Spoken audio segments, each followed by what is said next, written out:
ইরানে যুক্তরাষ্ট্রের হামলা নিন্দা জানিয়েছেন ইরানের পররাষ্ট্রমন্ত্রী সাইয়েদ আব্বাস আরাকচি। তিনি হামলাকে গর্হিত বলে মন্তব্য করেছেন।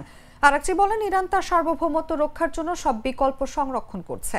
সামাজিক যোগাযোগ মাধ্যম এক্সে এক পোস্টে তিনি লিখেছেন, এই ঘটনাগুলো ভয়াবহ এবং এর পরিণতি চিরস্থায়ী হবে।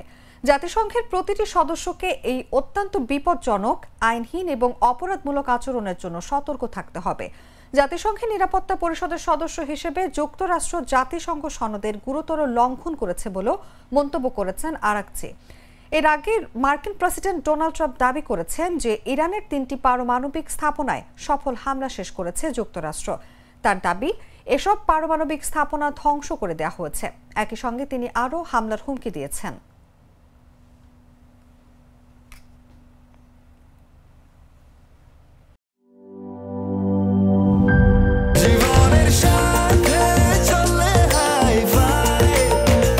স্বাস্থ্যকর অল টাইম ফ্যামিলি কেক, সব সময় অল টাইম হেলদি লাইফ।